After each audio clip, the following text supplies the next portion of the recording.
Hello, we are going to do some stoichiometry problems, and while in the past you've been given moles or grams of starting material and were asked what is the limiting reactant or what is the theoretical yield, here we'll be given volumes of gases, and I can show you a shortcut so you don't have to go through PV equals nRT to solve these types of problems.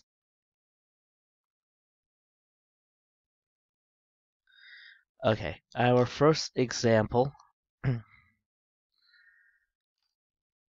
stoichiometry is the technique to take the amounts of certain starting reactants and figure out, what other or what amount of products you can make, what's the maximum amount, percent yield, etc. Our first example number 1, 3H2 gas plus N2 gas gives us 2NH3 gas. So they're all gases. Sometimes my G's look like S's. If I mix 60 milliliters of H2 and 60 milliliters of N2. Okay, so I'm not telling you anything else. I'm not telling you the temperature, the pressure, none of that, or the moles. What volume of NH3 gas will be produced? So it seems like initially that we're not given enough information to solve this type of problem. And we're going to assume that all these gases are at constant T and P for the reactants and products. So all these gases are under the same conditions. Okay. We're going to try something a little bit odd. There's the problem that eventually we're going to solve, but let me remind you of what we do know how to do. So we'll come to this at the end. Let's take a look at example 2. And actually, I want to save this whole page for just this one problem. So on a new page, let me give you example 2, and we'll definitely solve this one right now. You have 2NO, nitric oxide gas plus oxygen gas goes to 2NO2 gas. What's that? Nitrogen dioxide. Okay, this is a review question. If 7.5 moles of NO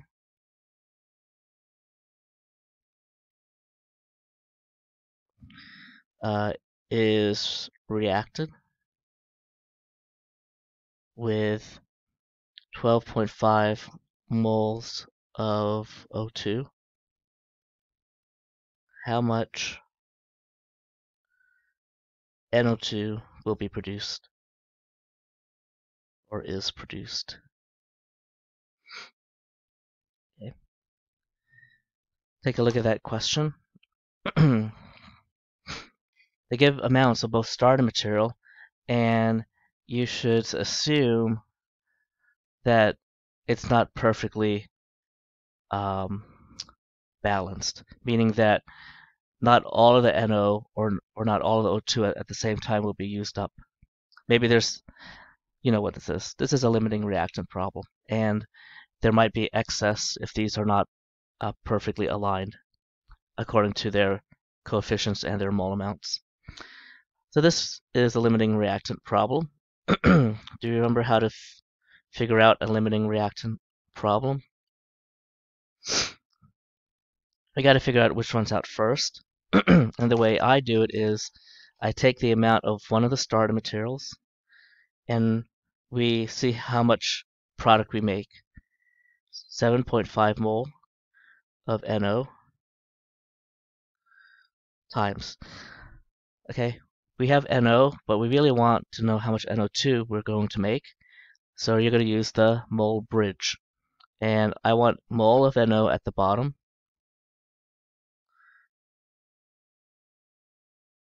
And mole of NO2 at the top. And look at the coefficients and the ratios. 2 to 2. Essentially, what you're doing here is that you are reading the coefficients as mole amounts.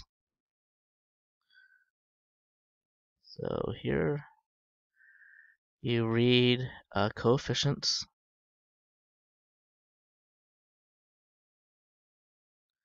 as mole amounts. Maybe initially, when you were first learning chemical reactions, you thought of them as molecules.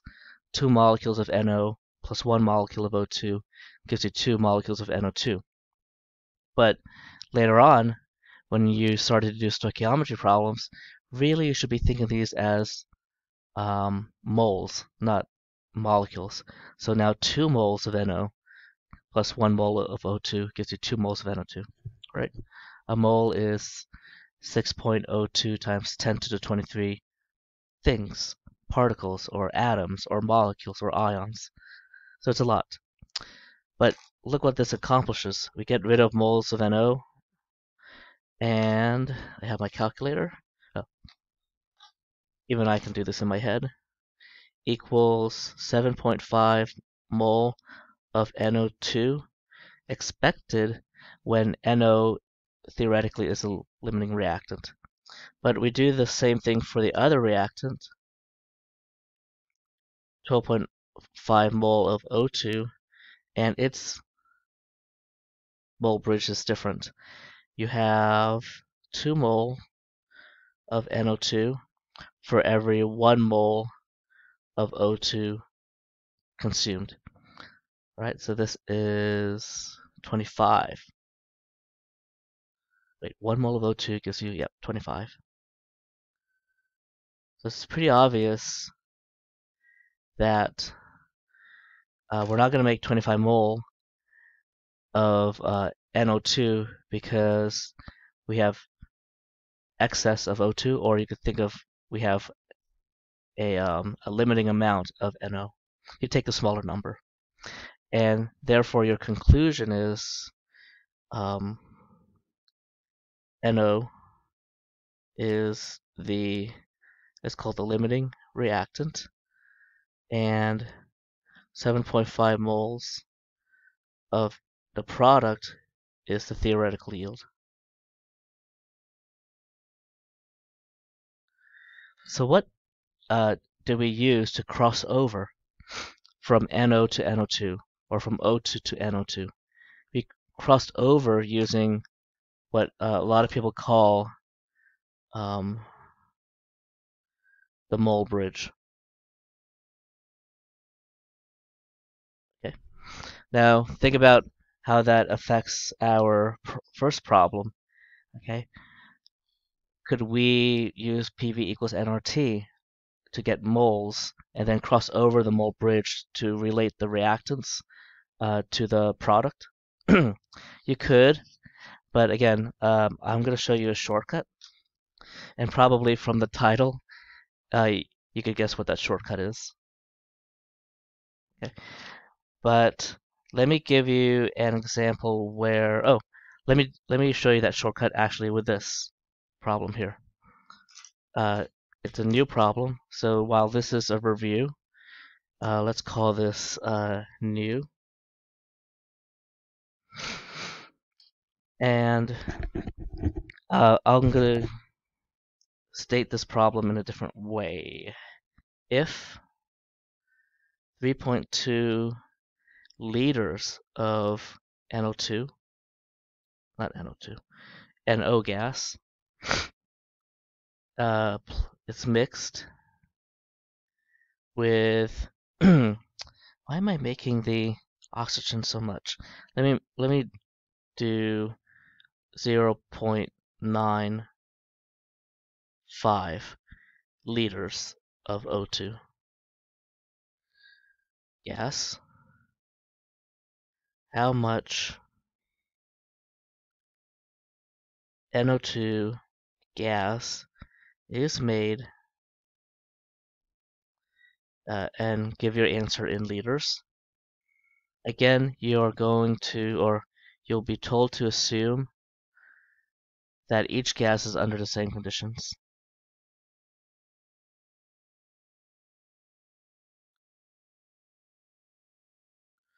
Same T, temperature, and pressure.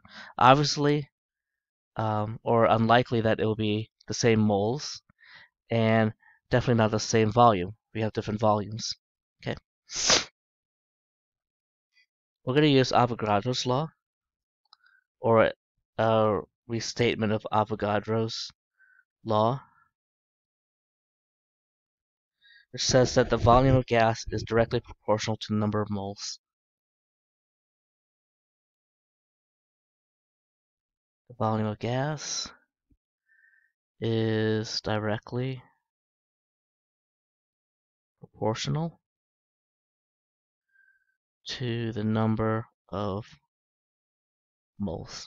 That is going to be very, very important for us. And instead of a mole bridge, what are we going to use? We're going to use a volume bridge to go from the starting, one of the starting reactants to the product. Okay. This is a shortcut. If your gases are under the same pressure and temperature, then you will read the coefficients as volumes, and it could be any volume unit. It could be liters, milliliters, cubic centimeters. So the original equation for this particular problem was here, and we used those ratios as, or we used those coefficients as ratios of the number of moles to establish the mole bridge. But now, instead of thinking they're moles, the shortcut is think of the coefficients as volume, and we're going to use liters. Okay, so again, we're using this equation. Now we have 2 liters of NO plus 1 liter of O2 gives you 2 liters of NO2. Well, I'll tell you now, you want to be careful using this shortcut because you need all of the materials that you're considering to be gases. Okay, they all need to be gases.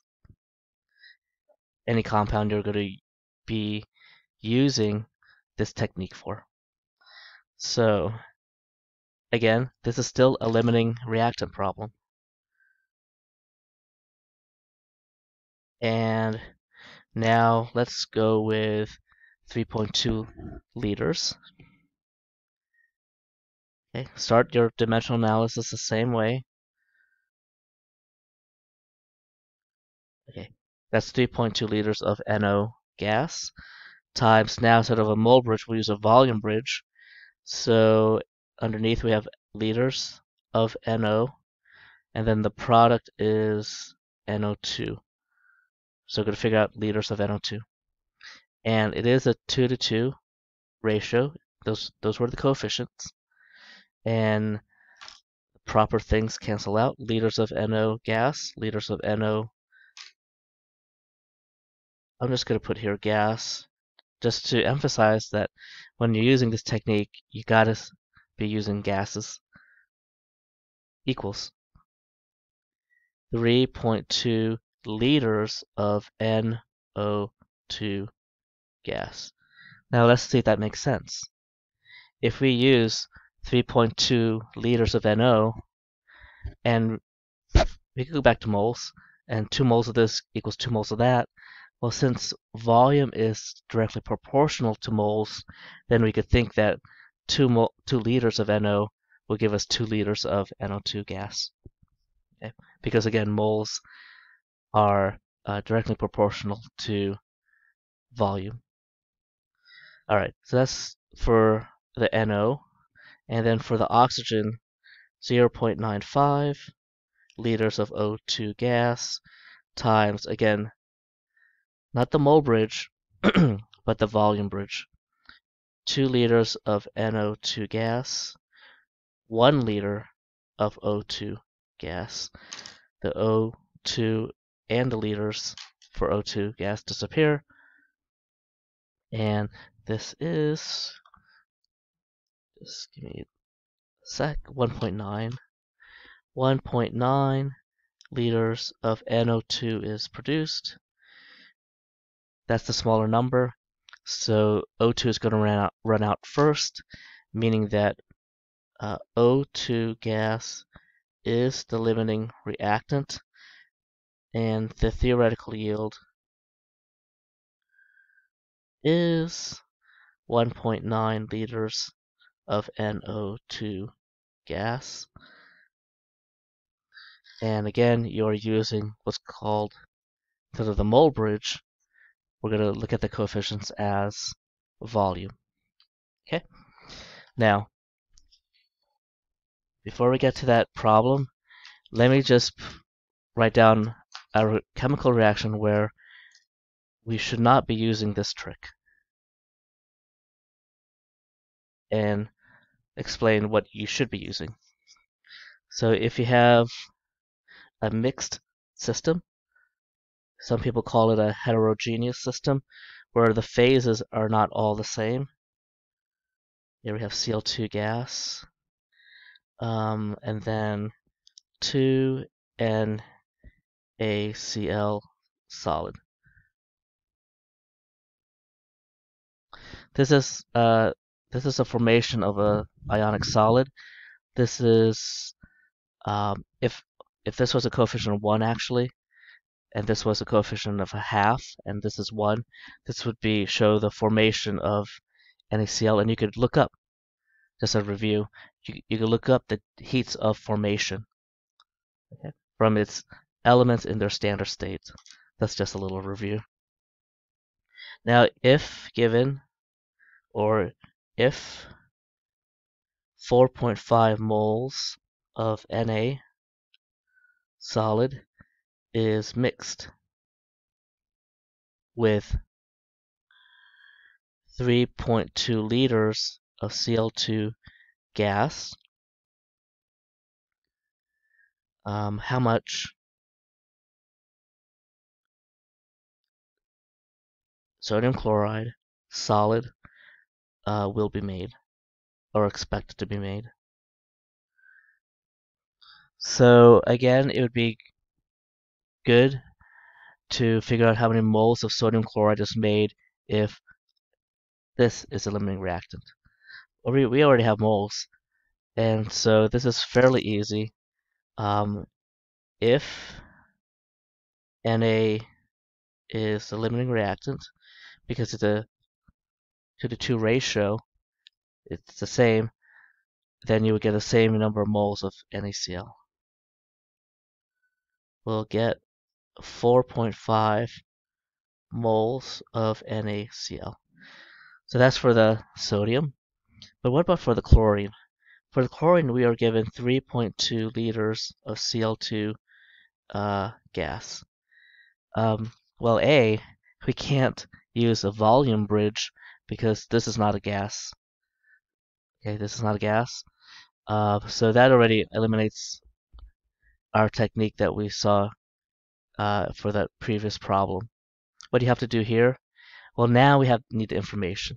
You know, we weren't given a lot of information about the gases for this problem here. We were just told that the temperature and pressure stay constant, but we weren't told a temperature. We weren't told a pressure. We weren't told a mole amount. But over here, since we cannot use the volume bridge, we need moles. Okay, so we need to convert this. The strategy is to convert this to moles and use now the mole bridge. Now the thing is, Now we need information. We don't need the actual temperature and pressure and number of moles in this case, but here we do. And so I didn't write out the full problem. We could say that the reaction takes place at STP. So there you go. That gives you enough information to convert this to moles because you have volume. Temperature STP is 273 K.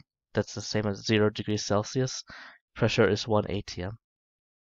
So now using PV equals nRT to figure out the number of moles, we can now figure out which one is the limiting reactant. I am not going to do this problem with you, but you could do it on your own and figure out what is the theoretical amount of sodium chloride you could make if you're given 3.2 liters of Cl2 gas. Yes, when we talked about, just give me 1 second. I'm trying to figure out which video we learned this, the volume at STP. I forgot which video it was, but you know that the conversion that's going to be very important is 1 mole of gas at STP is 22.4 liters. Or you may know it as the inverse. 22.4 liters per mole.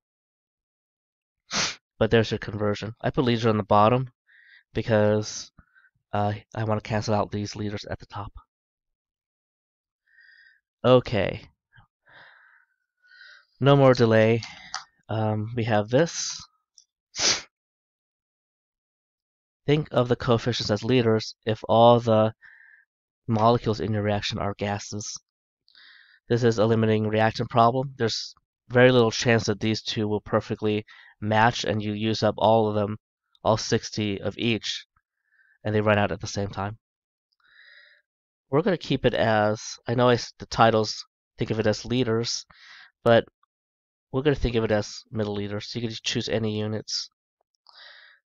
So look at the ratio, 3 to 2. So we have 2, we're going to use milliliters of NH3 and 3 milliliters of H2. That again is our volume bridge. It helps us cross over from H2 to NH3. The volume bridge. And this equals, what is that, 40? 40 milliliters of NH3 gas.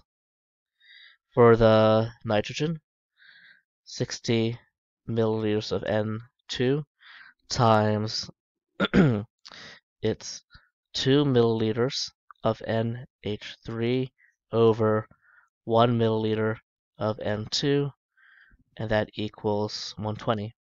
Did I do that right? Yeah, you create double the amount because it's a 1 to 2 ratio. Double the amount of gas in moles. Okay, so there it is.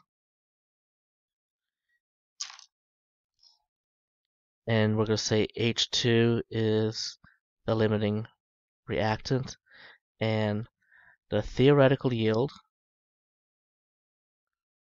of your product NH3 is 40 milliliters. That is your answer.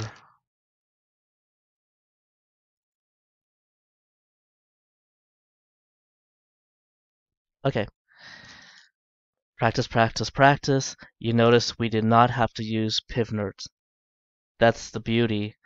If all of your molecules in a chemical reaction are gases, think of the coefficients as volumes.